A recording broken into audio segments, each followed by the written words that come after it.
Bismillahirrahmanirrahim. Alhamdulillahirabbil alamin wassalatu wassalamu ala nabiyyina Muhammadin wa ala alihi washabihi wasallam. Amma ba'du.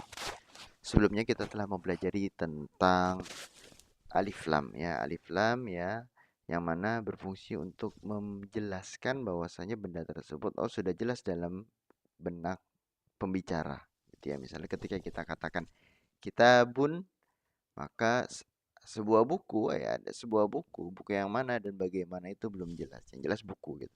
Tapi kalau kita tambahkan alif lam di situ, al-kitabu, buku yang itu tuh. Buku yang itu tuh sudah jelas dalam benak pembicara seperti itu. Nah, ya, jadi gitu ya. Jadi ketika kita menambahkan isim isyarah ya, misalnya hada kitabun artinya ini sebuah buku, yaitu merupakan suatu susunan kata atau kita sebut dengan kalimat gitu ya. Kita sebut dengan kalimat dalam bahasa Indonesia ya. Hadza kitabun, ini sebuah buku ya. Akan tetapi ketika kita berikan alif lam ya, hadzal kitabu ya. Hadza artinya ini, alkitabu artinya ini buku. Jadi buku ini ya. Jadi sama-sama maknanya ini. Buku ini gitu ya. Buku ini ya. Maka kalau kita bilang hadzal kitabu, maka itu bukan kalimat sempurna. Ya, dalam bahasa Indonesia bukan kalimat sempurna. Maka harus dijelaskan setelahnya, diberi keterangan gitu ya. Atau dalam istilah Arabnya diberi khobar ya, karena baru ada mubtadanya doang. Diberi khobar, hadzal kitabu, buku ini kenapa? Buku ini kenapa? Gitu ya.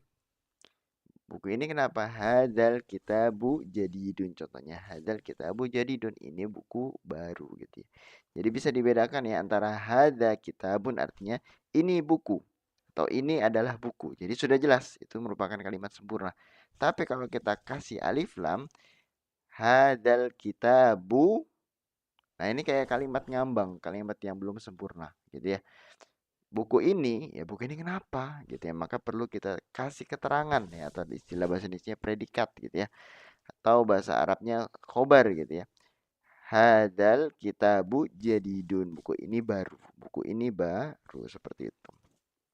Contoh lain misalnya dzalikar rajulu, kalau kita cuma bilang dzalikar rajulu, ini belum selesai, kenapa gitu ya, maka perlu kita kasih keterangan muhandisun atau khobarnya, keterangan setelahnya muhandisun. Laki-laki itu muhandis ya. Laki-laki itu muhandis. Muhandis itu artinya insinyur gitu ya. Bisa dimengerti ya.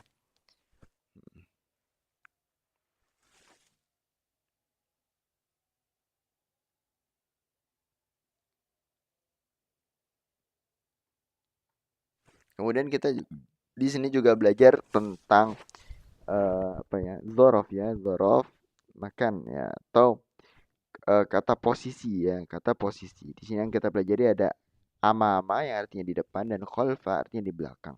Contoh al-baitu khalfal masjidi. Rumah itu di belakang masjid. Contoh lain, Hamidun amamal mudarrisi. Ya, Hamid di depan guru. Hamid di depan guru.